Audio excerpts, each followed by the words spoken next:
ब्राह्मण की मृत्यु ही मृत्यु नहीं है, ध्यान देना इस बात। और अगर जीवन में कभी किया हो तो इस अपराध से अब आगे बचना, कि मात्र ब्राह्मण की मृत्यु ही उसकी मृत्यु नहीं। अगर किसी सभा में किसी ब्राह्मण का अपमान कर दिया जाए तो वो भी मृत्यु समान ही है।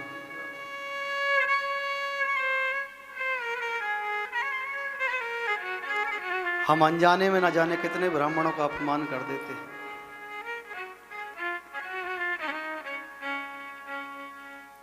पता भी नहीं चलता। ब्राह्मणों का सम्मान करना चाहिए।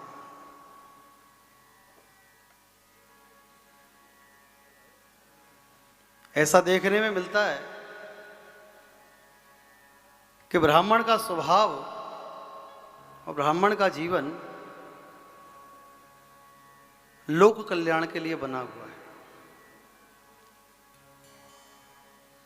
चाहे वो पूजा पाठ के माध्यम से हो, चाहे वो कथा प्रवचन के माध्यम से हो, चाहे वो संकीर्तन के माध्यम से हो,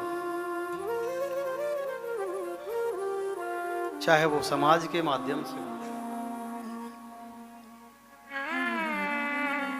और हम करते क्या हैं? एक 1100-2100 का लिफाफा बना के पंडित जी के हाथ में पकड़ा दिया, तिलक लगा दिया, समझते हैं बहुत कुछ दे दिया पंडित को। लेकिन इस बात को समझिए कि जिस ब्राह्मण को आपने अपने घर में पूजा करने के लिए बुलाया है, किसी अनुष्ठान के लिए बुलाया है, वो अपने भजन में से आपको अपना भजन दे रहा है। उसका मूल्य किसी भी दक्षिणा से नहीं चुकाया जा सकता। और ब्राह्मण का स्वभाव कि वो किसी से याचना नहीं करता। अपने भजन में से भी तुम्हें भजन दे देगा, अपने सत्कर्म में से भी तुम्हें सत्कर्म दे देगा।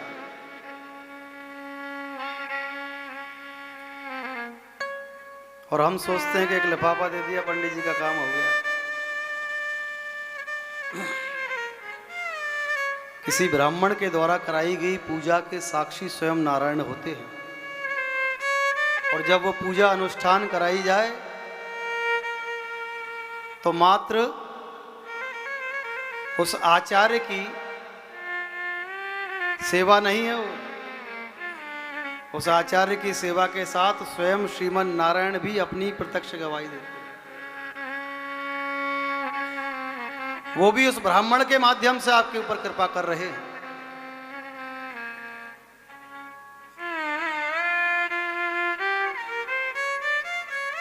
इसीलिए वेदों में कहा गया है कि भगवान अपना अधिकार 3 प्रकार से ग्रहण करते हैं। ध्यान देना, भगवान अपना अधिकार 3 प्रकार से ग्रहण करते हैं।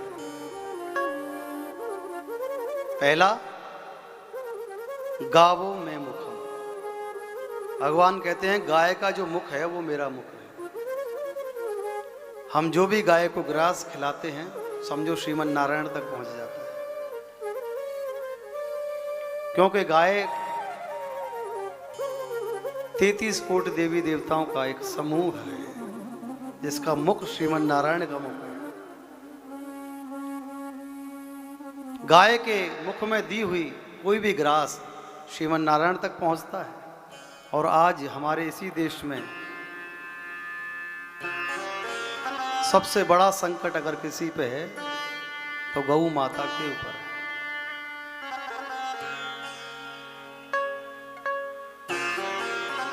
जबकि गाय हमसे लेती कुछ भी नहीं। गाय स्वयं इतनी आत्मनिर्भर है कि वो अपना स्वयं का खर्चा स्वयं चला सकती है। गौमूत्र, गाय का गोबर भी बिकता है, गाय का दूध भी बिकता है, गाय का मक्खन भी बिकता है। गाय स्वयं अपना खर्चा चला सकती है। लेकिन जब तक दूध देने वाली गाय हो लोग घर में बांधते हैं, दूध देना बंद कर दे फिर सड़कों पे छोड़ देते हैं। जीवन में हमेशा एक बात याद रखना, अगर किसी को आश्रय दो तो पूर्ण रूप से देना।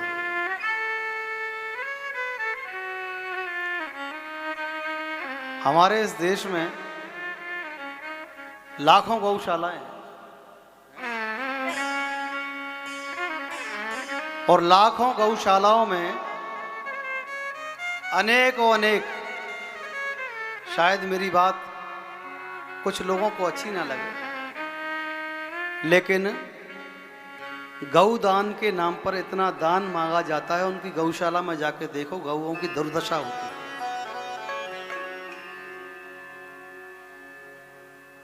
लाखों करोड़ों लोग गौशाला के नाम पर दान देते हैं, वो गाय तक पहुंचता भी नहीं है। पहुंचता भी होगा तो 10-5% पहुंच जाता हो।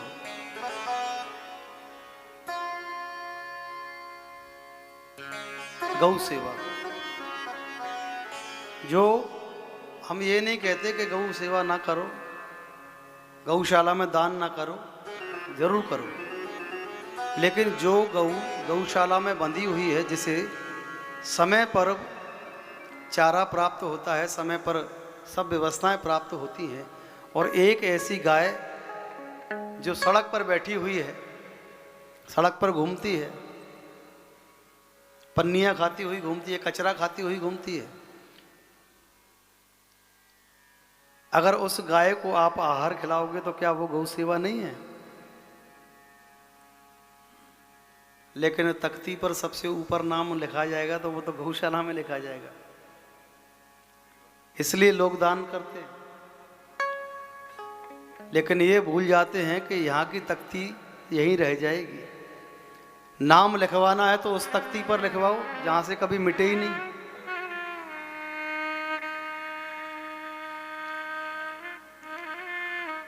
तो अस्तु, कभी जीवन में ब्राह्मणों का अपराध ना हो, जितना हो सके साधुओं की, ब्राह्मणों की सेवा करें।